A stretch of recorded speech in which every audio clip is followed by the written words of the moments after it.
आइला, आप लोग फिर से आ गए? अरे नहीं, रुको रुको रुको, जात कहाँ हो बबुआ? तनिक रुको, बैठो।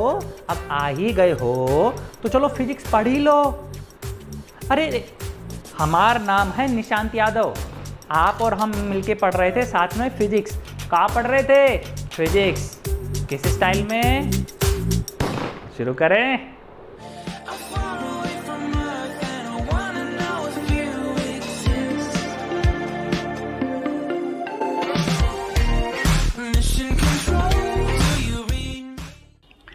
ओके, तो अब तक हमने क्या देखा? लेकिन उसके साथ में हमने ये भी देखा कि हम एक फंडामेंटल फोर्स जो ऑलरेडी समझ चुके हैं 11th में, जिसको हम बोलते थे ग्रेविटेशन फोर्स, अगर हम उसको इलेक्ट्रिक फोर्स से कंपेयर करें तो उन दोनों में क्या अंतर है, ये अंतर आपको इस टेबल में दिखाई दे रहा है। ग्रेविटेशन सिर्फ अट्रैक्शन फोर्स है, हमेशा अट्रैक्शन है। इलेक्ट्रिक फोर्स में मैंने देखा अट्रैक्शन भी हो सकता है, रिपल्शन भी हो सकता है। पहला अंतर। ग्रेविटेशन हमेशा फील्ड फोर्स है, मतलब कांटेक्ट में आने की जरूरत नहीं है, दूर से ये असर दिखा देगा। इलेक्ट्रिक चार्ज भी, इलेक्ट्रिक फोर्स भी फील्ड फोर्स है। तीसरी चीज हमने देखा कि ग्रेविटेशन मास पे डिपेंड करता है, मतलब इसमें मास है, इसमें मास है, तो ग्रेविटेशन फोर्स लगेगा। चार्ज में मैंने देखा कि ये मास पे नहीं डिपेंड होके एक नई चीज पे डिपेंड कर रहा है, क्योंकि वो रब होने के बाद ही वो फोर्स प्ले में आया, इफेक्ट में आया। क्योंकि पहले तो प्लास्टिक रोड एक दूसरे के साथ कुछ नहीं कर रही थी, रब होने के बाद ही तो रिपेल किया ना। तो मैंने कहा रब होने के बाद इसमें एक नई प्रॉपर्टी जनरेट हो गई। उस प्रॉपर्टी को मैंने क्या बोला कि भाई प्लास्टिक है, रब किया तो प्लास्टिक में कौन सा चार्ज आ गया? नेगेटिव। तो मैंने उसको नाम दे दिया चार्ज। तो इलेक्ट्रिक फोर्स किसकी प्रॉपर्टी है? चार्ज की। ये मास की प्रॉपर्टी नहीं है, ऐसा हम कह सकते हैं, ठीक है। और साथ में हम ये भी कह सकते हैं कि ये फंडामेंटल फोर्स है, अगर दो बॉडी में मास है तो ये फोर्स हमेशा लगेगा। सिमिलरली हम ये कह सकते हैं अगर दो बॉडी में चार्ज है तो ये फोर्स हमेशा लगेगा, ठीक है। अच्छा, एक और चीज, अगर हम ग्रेविटेशन फोर्स और इलेक्ट्रिक फोर्स को कंपैरिजन करें, हालांकि पहले अपन ने देख लिया, लेकिन अगर फिर से देखें एक फॉर्मूले के बेस पे, तो क्या अंतर है? तो सिंपलिस्टिक टर्म में अगर मैं इसको समझने की कोशिश करूं तो देखो, अगर 1 किलोग्राम के दो ऑब्जेक्ट 1 मीटर की डिस्टेंस पे रखे हुए हैं तो उनके बीच में ग्रेविटेशन फोर्स कैसे कैलकुलेट करोगे? Gm1 m2 by R square, ये फॉर्मूला है। G की वैल्यू कांस्टेंट है, वो अपन ने रख दी 6.67 इंटू 10⁻⁻11। बाकी चीजें मैं रखूंगा MKS सिस्टम में, मीटर किलोग्राम सेकेंड सिस्टम में, मतलब डिस्टेंस को मैं रखूंगा मीटर में, वेट को मैं रखूंगा किलोग्राम में, और टाइम को रखूंगा मैं हमेशा सेकंड में। फंडामेंटल यूनिट्स होती हैं, अपन देखेंगे, वैसे 11th में आप लोग देख चुके होंगे। तो m1 m2 को रख दिया kg में, r को रख दिया मीटर में, और ये 1 1 1 हट गया तो ये बचा, ठीक है। सिमिलर तरीके से अगर आप यहां पर ये चीज नोटिस करें कि अगर 1 किलोग्राम के दो ऑब्जेक्ट की जगह 1 कूलाम के दो ऑब्जेक्ट रखें और उनके बीच में डिस्टेंस 1 मीटर है, तो उनके बीच में इलेक्ट्रिक फोर्स कितना लग रहा है, अगर मैं उसको कैलकुलेट करने जाऊं तो आप इस फॉर्मूले में और इस फॉर्मूले में सिमिलरिटी देखो। ये फॉर्मूला अभी अपन ने देखा नहीं है, कूलाम्स का जब अपन लॉ पढ़ेंगे तब अपन देखेंगे, पर आइडिया लगा सकते हो। G की जगह आ गया K, ये मास पे डिपेंड कर रहा था तो m1 m2, ये चार्ज पे डिपेंड कर रहा है तो q1 q2, और डिस्टेंस का स्क्वायर, सब कुछ सेम है। अभी इस फॉर्मूले को देख के भी मुझे ये बात समझ में आ रही है कि अगर दो बॉडी के बीच में चार्ज ही ना हो, मतलब Q1 जीरो है या Q2 जीरो है, दोनों में से कोई भी एक अगर जीरो है, तो एक की वैल्यू जीरो रखने के साथ ही ये पूरा का पूरा जीरो हो जाएगा। इसीलिए जब मैं दो प्लास्टिक रोड को पास में लेके आया और उन दोनों, वो नॉर्मल प्लास्टिक रोड थी, तो उसके बीच में इलेक्ट्रिक फोर्स नहीं लग रहा था, क्योंकि तब चार्ज ही नहीं था। चार्ज तो फ्रिक्शन के बाद जनरेट हुआ है ना, रब करने के बाद जनरेट हुआ, लेकिन उस वक्त दोनों में मास तो था, मास था, इसलिए ग्रेविटेशन फोर्स तो लग रहा था, पर ये नहीं लग रहा था। तो पहले जब मैं प्लास्टिक रोड पास लेके आया या ग्लास रोड पास लेके आया, तब सिर्फ ये लग रहा था, ये नहीं लग रहा था, क्योंकि चार्ज जीरो था। फिर मैंने रब किया, और रब करने की वजह से क्या हुआ, प्लास्टिक रोड में रब, प्लास्टिक को फर से रब किया तो नेगेटिव हो गया, या ग्लास को सिल्क के साथ रब किया तो वो नेगेटिव हो गया, ठीक है। तो वो चार्ज जो जनरेट हुआ ना, अभी वो Q1 और Q2 की वैल्यू मुझे मिल गई। अब ऐसी दो चार्ज प्लास्टिक रोड अगर मैं आपस में पास में लेके आता हूं तो Q1 और Q2 की वैल्यू मैं रख सकता हूं। अगर मैं Q1 की बेसिक यूनिट 1 कूलाम होती है, ये फंडामेंटल यूनिट होती है, ठीक है। अगर मैं फंडामेंटल 1 कूलाम के बीच में वही 1 मीटर रखते हुए ये फोर्स निकालूं तो K की वैल्यू होती है 9 × 10⁻⁹। जैसे ही मैंने ये रखा, अब आप इसमें और इसमें कंपैरिजन करके देखो, आप देखेंगे ये 10⁻⁻11 में चल रहा है, ये 10⁻9 में चल रहा है। तो ये इससे कितना टाइम सिग्निफिकेंट इफेक्टिव है।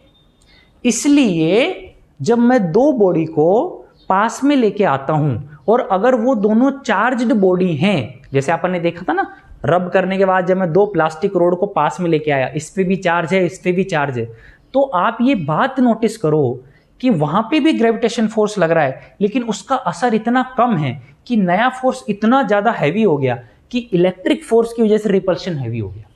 समझ में आ गया। और आखिरी चीज, अगर ये ग्रेविटेशन फोर्स को देखो तो ये डिस्टेंस है ना r, इसका अगर स्क्वायर करो और उसका इनवर्स करो, मतलब 1/, इनवर्स क्या होता है 1/, डिस्टेंस किया, डिस्टेंस थी r, उसका स्क्वायर किया r² और उसका इनवर्स कर दिया 1/r²। तो ये फोर्स ऑफ ग्रेविटेशन और फोर्स ऑफ इलेक्ट्रिक फोर्स, ये दोनों ही 1/r² पे डिपेंड करते हैं, प्रोपोर्शनल होते हैं। इसलिए इन दोनों को ही बोला जाता है इनवर्स स्क्वायर लॉ फॉलो करने वाले फोर्स। ये अपने बीच में मेन डिफरेंस या सिमिलरिटीज हैं। समझ में आ गया कि दोनों ही फंडामेंटल फोर्स हैं। ये आपको वैसे 11th में समझ लेना चाहिए था, पर अभी अपना कवर हो गया। अब अपना आते हैं सेकंड स्टेज पे, कि अब मेन क्वेश्चन ये है कि उस रबिंग में ऐसा क्या हुआ कि एक फोर्स मतलब चार्ज जनरेट हो गया, एक नई प्रॉपर्टी जनरेट हो गई। उस चीज को समझते हैं, ठीक है। अगर मेरे पास एक 24 कैरेट गोल्ड की रिंग है, प्योर कैरेट गोल्ड होना चाहिए, तो इसका मतलब ये होता है कि उस गोल्ड रिंग में वो कंप्लीटली बनी हुई है गोल्ड के एटम से मिलके। अब ये एक नया वर्ड आ गया, एटम।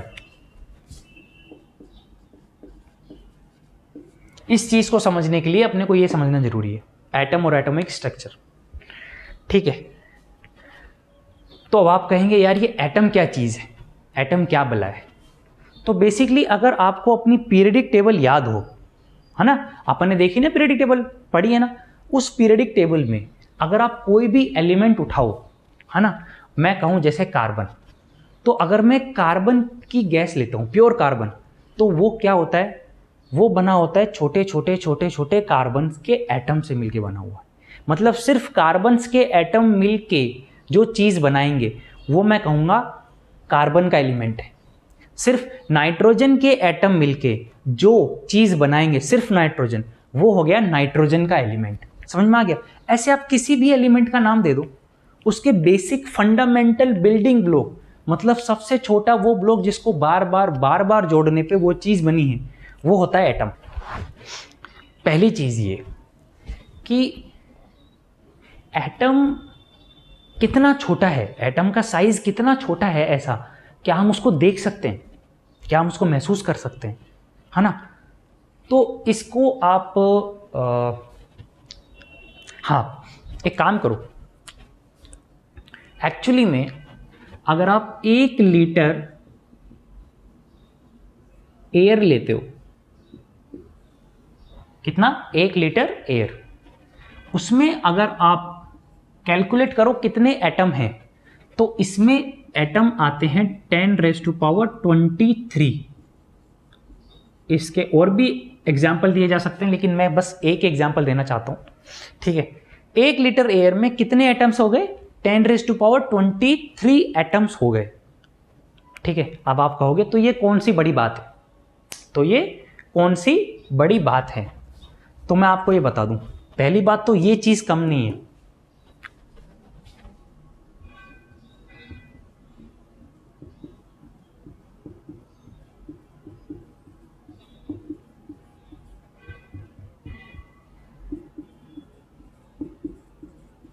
ये है इतना, ये कम नहीं है,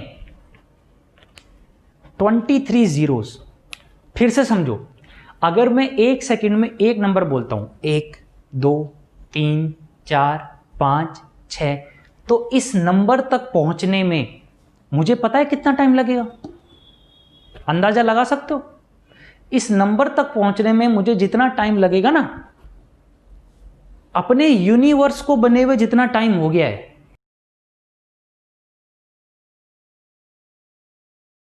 उसको 10,000 से मल्टीपल कर लो। अपने यूनिवर्स को बने हुए कितना टाइम हो गया ना, उसको 10,000 से मल्टीपल कर लो, इतना टाइम लगेगा आपको। अब सोच लो, आप तो क्या मतलब कितनी जनरेशन, और मतलब यूनिवर्स ही 10,000 टाइम्स बार रिपीट हो जाए, ये इतना बड़ा नंबर है। 1 लीटर एयर में इतने सारे एटम्स हैं, इमेजिन करो कितने सारे एटम्स हैं। समझ में आ रहा है? अच्छा, इसको दूसरे तरीके से देखो, 1 लीटर एयर में इतने एटम हैं, लेकिन अगर मैं अर्थ के एटमॉस्फेयर की बात करूं, अर्थ के पूरे एटमॉस्फेयर की बात करूं, अर्थ की अपने 16 किलोमीटर ऊपर तक अपना पूरा एटमॉस्फेयर की रेडियस बनी हुई है ना, अगर मैं अर्थ के पूरे एटमॉस्फेयर की बात करूं, तो अर्थ के पूरे एटमॉस्फेयर में कितने लीटर एयर है? अर्थ के पूरे ही एटमॉस्फेयर में 10⁻23 लीटर एयर है। अब आप इस चीज को समझो इस चीज को, कि पूरा अर्थ और उसका सारा एटमॉस्फेयर, उसमें टोटल एयर है 10⁻23 लीटर।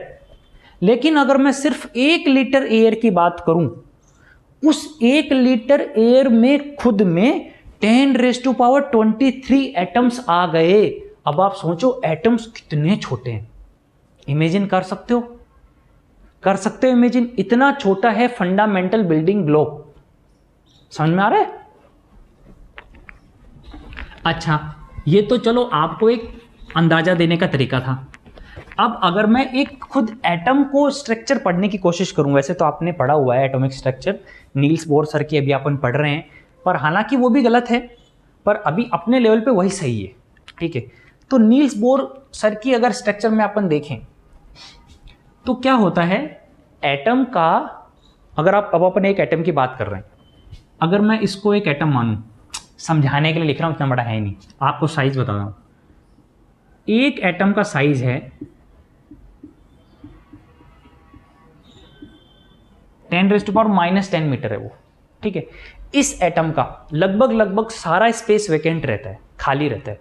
इसका बिल्कुल एक सेंटर में छोटा सा पोर्शन होता है, जिसमें इसका 99.98 से 99.99% वेट सारा इसमें रहता है। और ये कितना छोटा है, इस छोटे से पोर्शन को बोलते हैं न्यूक्लियस।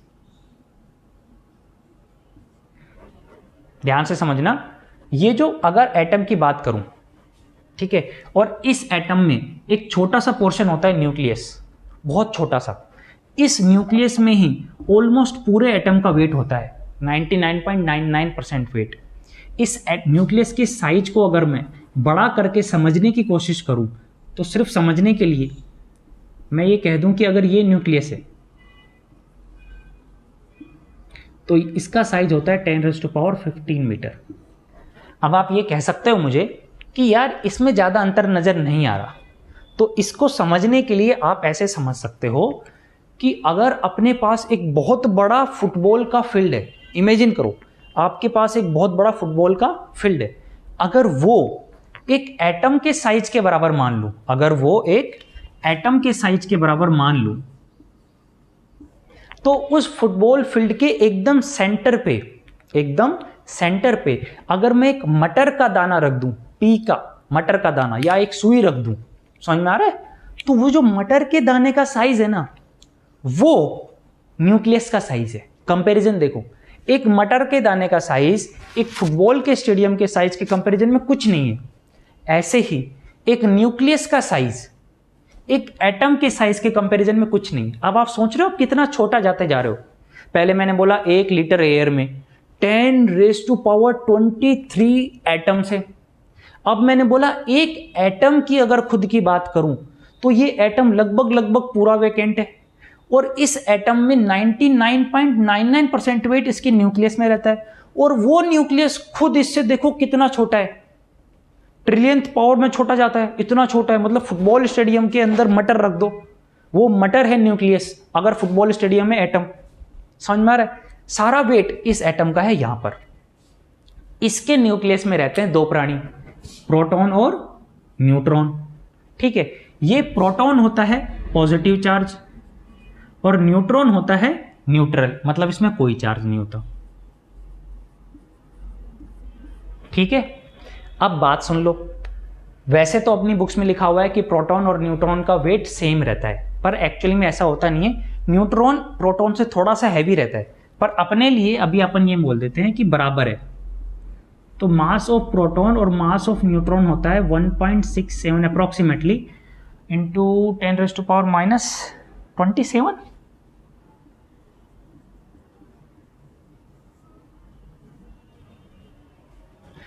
लेट मी सी, कंफर्म कर लेता हूं मैं कोई चीजें याद नहीं रहती। ठीक है, इस न्यूक्लियस के आसपास सेल की स्ट्रक्चर में, हालांकि ये थ्योरी गलत है पर अपने लेवल पे हम यही पढ़ते हैं, इसके आसपास सेल की स्ट्रक्चर्स में इलेक्ट्रॉन्स चक्कर काट रहे होते हैं। अगर मैं इसको हटा दूं पूरे को,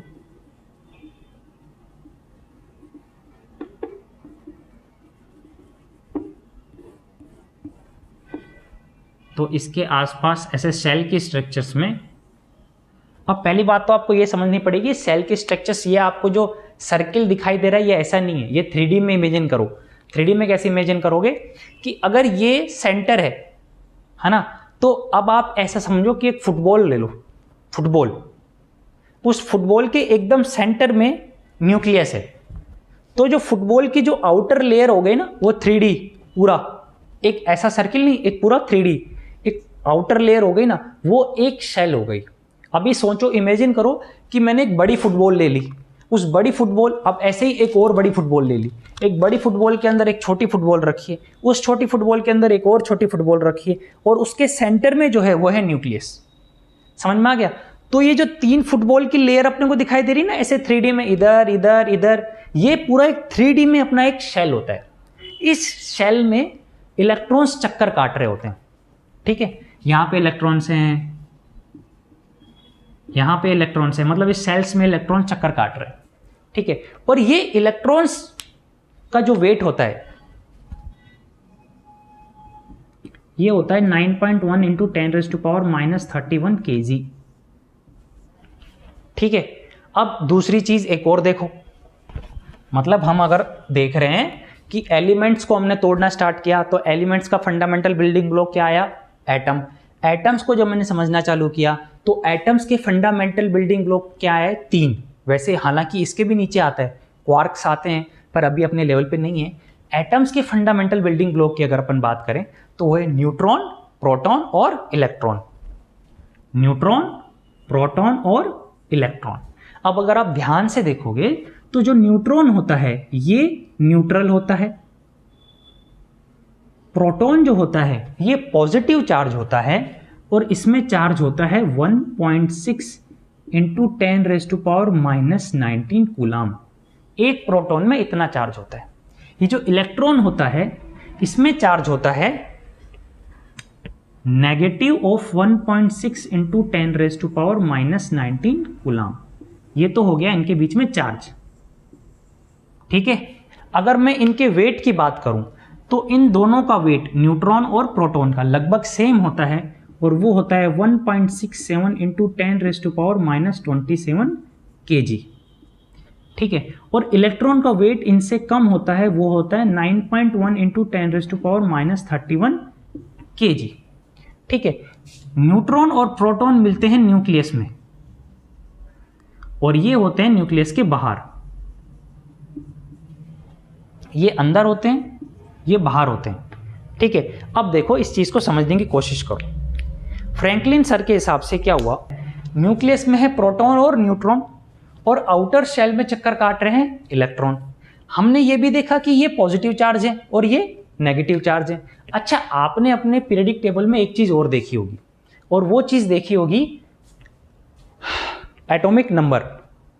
ठीक है, जैसे कि अगर मैं बात करूं कि हाइड्रोजन का एटॉमिक नंबर क्या है 1, हीलियम का एटॉमिक नंबर क्या है 2, समझ में आ रहा है? ऐसे आपने एटॉमिक नंबर देखे है ना।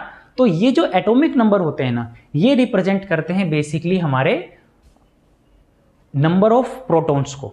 मतलब अगर किसी पीरियडिक टेबल में अगर मैं आयरन की बात करूं तो आयरन का होता है 26, तो इसका मतलब क्या हुआ, आयरन मतलब आयरन का एटॉमिक नंबर, तो आयरन के न्यूक्लियस में कितने प्रोटॉन मिलेंगे 26।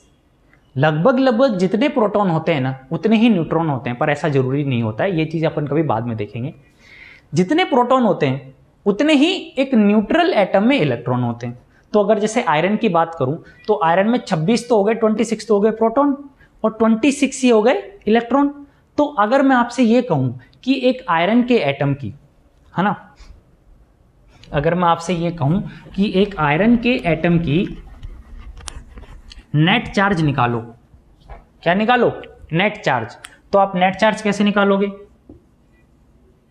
टोटल पॉजिटिव कितना है उसमें मैं जोड़ दूंगा टोटल नेगेटिव कितना है। तो 26 तो उसमें प्रोटॉन है और 26 उसमें इलेक्ट्रॉन है, तो 26 प्रोटॉन की वजह से कितना चार्ज आया 1.6 इंटू 10⁻⁻⁻19 कूलम, और 26 इलेक्ट्रॉन की वजह से कितना चार्ज आया -1.6 इंटू 10⁻⁻19 कूलम। अगर आप देखोगे तो कैंसिल आउट हो जाएगा और बचेगा 0। अब ध्यान देने वाली बात यह है कि नेट चार्ज 0 है, इसका मतलब ये नहीं है कि आयरन के एटम में चार्ज ही नहीं है। ये बात बहुत ध्यान देने वाली बात है। नेट चार्ज 0 है, पिछले वीडियो में मैंने वर्ड यूज भी किया था। इन दोनों में अंतर समझने की कोशिश करो, बहुत ही इंपॉर्टेंट अंतर है।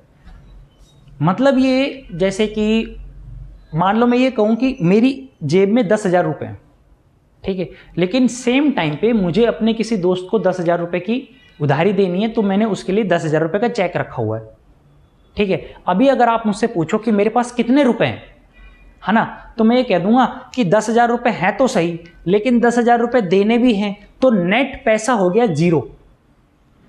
तो उसी चीज को आप दूसरे शब्दों में क्या कह सकते हो कि नेट पैसा 0 है, इसका मतलब है तेरे पास प्लस 10,000 रुपए हैं और माइनस 10,000 रुपए हैं, तो नेट 0 हो गया। नेट 0 इसका मतलब ये नहीं है पैसे नहीं है, पैसे तो हैं, पर जितने हैं उतने ही जाने वाले हैं। तो जितना पॉजिटिव चार्ज है उतना ही नेगेटिव चार्ज है, इसलिए वो नेट 0 हो गया। नेट 0 हो गया ना, तो मैं इस चीज को बोल लेता हूं neutral, electrically neutral. Electrically neutral का मतलब ये नहीं है कि इसमें चार्ज नहीं है। नेट चार्ज 0 का मतलब ये नहीं इसमें चार्ज नहीं है, चार्ज तो सबके अंदर है। नेट चार्ज 0 है, मतलब जितना प्रोटॉन है उतना ही इलेक्ट्रॉन है। तो नॉर्मली अपने पीरियडिक टेबल में जितने भी एलिमेंट है ना, आप कोई भी एलिमेंट ले लो, उसका जो भी एटॉमिक नंबर होगा वो एटॉमिक नंबर रिप्रेजेंट करेगा कि उसके न्यूक्लियस में कितने प्रोटॉन है। जितने उसमें प्रोटॉन होते हैं उतने ही उसमें इलेक्ट्रॉन होते हैं, इसलिए नेट चार्ज 0 हो जाता है। लेकिन चार्ज तो है ना, चार्ज तो है। एक मिनट पानी पी लेता हूं, ठीक है। ये तो ही पहली चीज। अच्छा, एक और चीज, प्रोटॉन के अंदर है इतना पॉजिटिव चार्ज, ध्यान से देखना, इलेक्ट्रॉन के अंदर है इतना नेगेटिव चार्ज। तो क्या इसका मतलब ये हो गया, ये बात बहुत इंपॉर्टेंट है, बहुत लोगों को नहीं आती, क्या इसका मतलब ये हो गया कि प्रोटॉन में चार्ज ज्यादा है और इलेक्ट्रॉन में कम है? इसको ऐसे समझो कि अगर मैं आपसे कहूं +5 और -5 को कंपेयर करो, तो आप क्या कहोगे, +5 ज्यादा है -5 कम है, क्योंकि ये प्लस है ये माइनस है। तो क्या मैं ऐसे ही अगर मैं प्रोटॉन के चार्ज को इलेक्ट्रॉन के चार्ज से कंपेयर करूं, तो क्या इसका मतलब ये हो गया प्रोटॉन में चार्ज ज्यादा है और इलेक्ट्रॉन में कम है? नहीं, ऐसा नहीं है। यहां पर फिजिक्स में इस प्लस और माइनस साइन का मतलब मैग्नीट्यूड दिखाना नहीं है। इस प्लस और माइनस साइन का मतलब सिर्फ ये है कि ये एक दूसरे के अपोजिट हैं, ये एक दूसरे के अपोजिट हैं, लेकिन मैग्नीट्यूड इक्वल है, दोनों बराबर हैं। मतलब जितना एक प्रोटॉन में चार्ज है उतना ही एक इलेक्ट्रॉन में चार्ज है, चार्ज किसी में कम ज्यादा नहीं है। ये प्लस और माइनस सिर्फ ये दिखा रहा है कि ये अपोजिट है, ये अपोजिट है। ये दो चीजें ध्यान रखना। नेट चार्ज 0 है, इसका मतलब ये नहीं कि चार्ज नहीं है, चार्ज तो है। दूसरी बात ये कि प्रोटॉन में चार्ज पॉजिटिव है और इलेक्ट्रॉन में चार्ज नेगेटिव है, इसका मतलब ये नहीं कि प्रोटॉन में ज़्यादा है और इलेक्ट्रॉन में कम है। मान लो मैंने ले लिया पोटेशियम ले लो, तो पोटेशियम का एटॉमिक नंबर है 19, ठीक है। तो अगर मैं इसके इलेक्ट्रॉन्स को सेल्स और सब सेल्स में डिवाइड करना स्टार्ट करूं, जो कि शायद आपने केमिस्ट्री में पढ़ लिया होगा, 1s 2s 2p 3s 3p 3d 4s, ऐसे एरो चलते हैं। नहीं है तो कभी अपन कर लेंगे, अगर कभी टाइम लगेगा तो अभी अपन बाहर चले जाएंगे। पहले शेल में आएंगे 2, दूसरे शेल में आएंगे 8, तीसरे शेल में आएंगे 8 और चौथे शेल में आएंगे 1, ऐसे आता है 1s 2s 2p 3s 3p 3d 4s 4p 4d 4f। ये जो 1 2 3 4 दिखाई दे रहे हैं ये है शेल, और ये जो s p d f ये दिखाई दे रहे हैं ये कहलाते हैं सब शेल। इलेक्ट्रॉन भरते हैं ऐसे,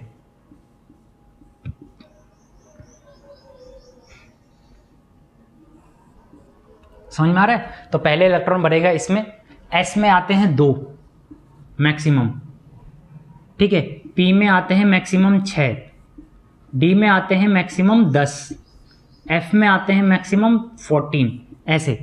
तो पहले तो भरेंगे, जैसे 19 भरने हैं तो पहले किसमें भरेंगे 1s में, 1s 2, फिर एरो से चलो, अब आएगा 2s 2 मैक्सिमम 2 भर के कितने इलेक्ट्रॉन हो गए 4, अभी बाकी हैं। अब ये एरो पे पूरा हो गया, ये एरो पूरा हो गया, अब इस एरो पे आओ 2p और 3s 2p, p में कितने आ सकते हैं 6, अब 3 पे आओ 2p 3s, s में कितने आ सकते हैं 2, कितने हो गए 2 और 2 4 और 6 10 और 2 12, अभी भी कितने कम है 7।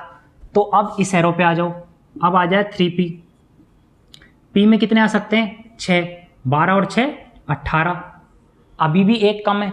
अब एरो इधर जाएगा 4s, तो 4s में भरूंगा, कितना इलेक्ट्रॉन बचा 1, s में कितने आ सकते हैं 2, तो 4 में कितने आ गए 1।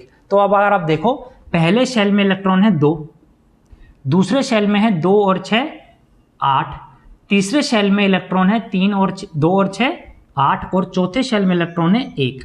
समझ में आया। तो अगर मैं इसको लिखूं, ये अपना न्यूक्लियस हो गया, ये पहली शेल हो गई, इसमें ये इलेक्ट्रॉन, ये दूसरी शेल, इसमें 1 2 3 4 5 6 7 8, ऐसे ये 1 2 3 4 5 6 7 8, और ये चौथी शेल, इसमें आया 1 इलेक्ट्रॉन। तो अगर आप देखोगे यहां पर 19 प्रोटॉन है, एटॉमिक नंबर 19 है ना, तो प्रोटॉन कितने होंगे 19। तो ये 19 प्रोटॉन इन इलेक्ट्रॉन्स को अपनी ओर खींच रहे हैं और इसकी वजह से ये शेल में चक्कर काट रहे हैं। तो ये प्रोटॉन इस इलेक्ट्रॉन पे जितना फोर्स लगा रहे हैं, अगर आपको फॉर्मूला याद है Q1 Q2 by R square, जैसे जैसे आर की वैल्यू बढ़ती जाएगी वैसे वैसे आर बढ़ेगा तो ये पूरे वैल्यू घटती जाएगी, जैसे जैसे पूरी घटती जाएगी। इसका मतलब क्या है, इन दो इलेक्ट्रॉन पे जितना फोर्स लग रहा है उससे कम फोर्स लग रहा है इन इलेक्ट्रॉन पे, इन प्रोटॉन की वजह से। इन इलेक्ट्रॉन पे जितना फोर्स लग रहा है उससे कम फोर्स लग रहा है इन इलेक्ट्रॉन पे, और इन इलेक्ट्रॉन पे जितना फोर्स लग रहा है उससे कहीं कम लग रहा है इस इलेक्ट्रॉन पे। तो इस इलेक्ट्रॉन पे सबसे कम फोर्स लग रहा है। अगर नेट चार्ज की बात करूं तो वही 0 है, 19 प्रोटॉन है और 19 ही इलेक्ट्रॉन है, तो नेट चार्ज अभी तो 0 है। लेकिन अगर सपोज करो किसी वजह से इसका ये एक इलेक्ट्रॉन इस आउटर मोस्ट शेल से निकल गया किसी वजह से, ठीक है, अगर ऐसा हो गया, ऐसा हो सकता है ना, मान लो मैं ऐसे रब कर रहा हूं, इस रब की वजह से हीट जनरेट हुआ, उस हीट जनरेशन की वजह से क्या हुआ कि जो आउटर मोस्ट सेल में इलेक्ट्रॉन थे, जैसे प्लास्टिक की अगर बात करूं तो प्लास्टिक के एटम में जो आउटर मोस्ट सेल में इलेक्ट्रॉन थे वो या तो निकल सकते हैं, या तो प्लास्टिक से इलेक्ट्रॉन निकल के किधर चले जाएंगे फर में, या फर से इलेक्ट्रॉन निकल के किधर आ सकते हैं, मतलब फर के एटम से निकल के किधर आ सकते हैं प्लास्टिक में। दो ही तो केस पॉसिबल है जब हम रब कर रहे हैं, तो समझ में आ रहा है। अब अगर अपन देखें, अगर ये आउटर मोस्ट इलेक्ट्रॉन निकल गया, ठीक है, तो अब इसका नेट चार्ज कितना हो गया, प्रोटॉन तो इसमें अभी भी 19 ही है, लेकिन इलेक्ट्रॉन कितने हो गए 18। तो नेट चार्ज क्या हो गया, प्लस 1.6 इंटू 10⁻⁻19 कूलम। समझ में आया? प्लस 19 इधर आ रहा है, माइनस 18 इधर आ रहा है, तो कितना बचा, प्लस का 1, और 1 पे कितना चार्ज है, 1.6 इंटू 10⁻⁻19, तो ये नेट पॉजिटिव हो गया। तो अगर इलेक्ट्रॉन इधर से निकल गया ना K से, तो ये K हो गया, K का एटम हो गया पॉजिटिव, इसको मैं लिख दूंगा K plus.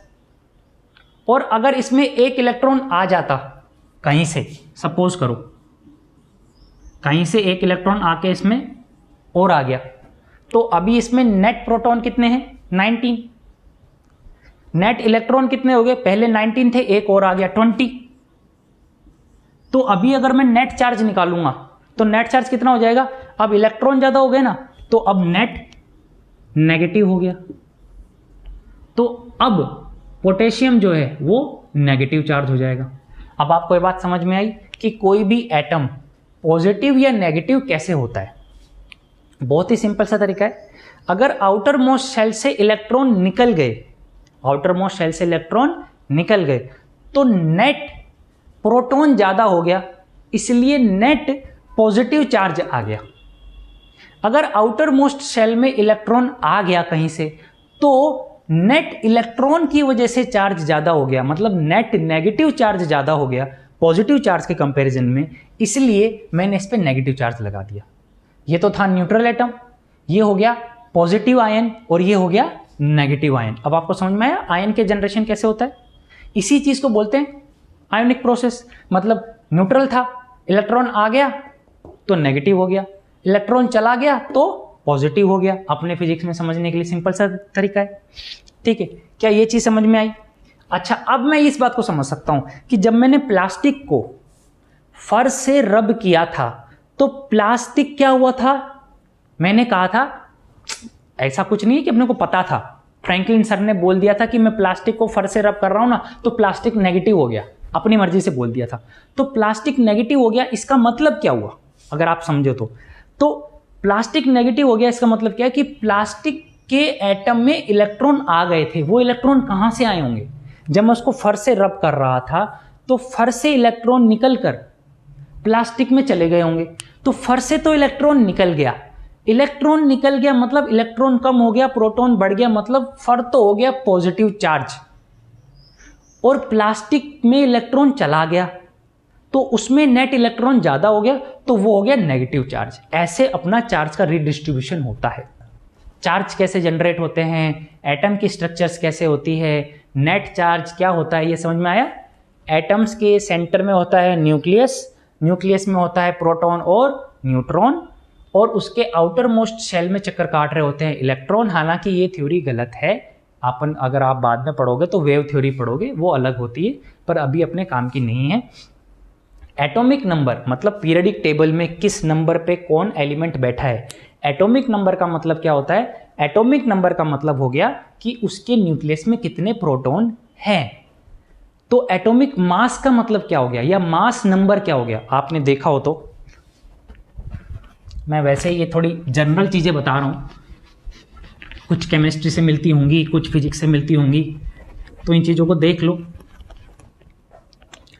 Atomic number, periodic table की बात कर रहा हूं। एटॉमिक नंबर का मतलब हो गया number of proton in nucleus.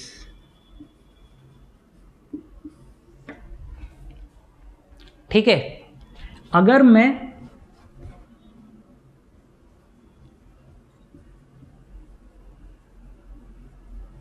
ये होता है जेड, शायद केमिस्ट्री में आप पढ़ोगे। मास नंबर की बात करूं, पीरियडिक टेबल में आप देखोगे नंबर लिखा होगा, इसके ऊपर एटॉमिक नंबर होगा और नीचे मास लिखा होता है। मास नंबर क्या होता है, मास नंबर होता है number of proton plus number of neutrons. ठीक है, और एक तीसरी चीज भी आप देखोगे, वो होती है एटॉमिक मास। एटॉमिक मास क्या होता है कि उसके एटम में टोटल कितने प्रोटॉन है उसका मास ऐड कर लो और टोटल कितने न्यूट्रॉन है उसका मास ऐड कर लो। वो जो हो गया मतलब mass of proton plus mass of neutron. Electron का मास तो बहुत कम होता है तो अपन नेग्लेक्ट कर देते हैं, ठीक है। तो ये हो गया एटॉमिक मास। इन तीन चीजों में अंतर समझ लो। इसको अपन AMU यूनिट से भी देखते हैं, एटॉमिक मास यूनिट। तो इन चीजों का ध्यान रखना। एटॉमिक नंबर क्या है, Z से रिप्रेजेंट करते हैं number of proton in nucleus. तो अगर पीरियडिक टेबल में कोई 36 नंबर पे आ रहा है तो इसका मतलब क्या हो गया, उसके न्यूक्लियस में 36 प्रोटॉन होंगे। जितने प्रोटॉन होंगे उतने ही आउटर मोस्ट शेल में इलेक्ट्रॉन होंगे, इसलिए वो इलेक्ट्रिकली न्यूट्रल हो गया। इलेक्ट्रिकली न्यूट्रल का मतलब ये नहीं है कि इसमें चार्ज ही नहीं है, ठीक है। मास नंबर का मतलब क्या हो गया, लगभग यूजुअली क्या होता है, ऐसा 100% नहीं होता। जो पीरियडिक टेबल में उसका एटॉमिक नंबर है उतने ही प्रोटॉन होते हैं और जितने प्रोटॉन हैं उतने ही न्यूट्रॉन होते हैं। यहीं से आइसोटॉप्स की डेफिनेशन आती है, ठीक है। अगर आप नंबर ऑफ प्रोटॉन और नंबर ऑफ न्यूट्रॉन को जोड़ देते हो तो बनता है मास नंबर। तीसरी चीज होती है एटॉमिक मास। अगर प्रोटॉन का मास मतलब कितने प्रोटॉन्स हैं, मान ले 16 प्रोटॉन है 16 नंबर पे, ठीक है। तो एक प्रोटॉन का मास ले लो, उसको 16 से मल्टीपल कर लो, उसमें 16 ही न्यूट्रॉन होंगे, तो 16 न्यूट्रॉन ये जो आया ये हो गया एटॉमिक मास। समझ में आ गया। चार्ज कैसे आया, इलेक्ट्रॉन किधर गया, तो क्या होगा, अगर इलेक्ट्रॉन यहां से निकल के मान लो इधर से निकल के इधर आया, इलेक्ट्रॉन इधर से निकल के इधर आया, तो इसमें इलेक्ट्रॉन आ गया तो ये हो गया नेगेटिव चार्ज। इससे इलेक्ट्रॉन चला गया तो इसमें इलेक्ट्रॉन की कमी हो गई तो मैंने इसको बोल दिया पॉजिटिव चार्ज। ये सब चीजें समझ में आई, ठीक है।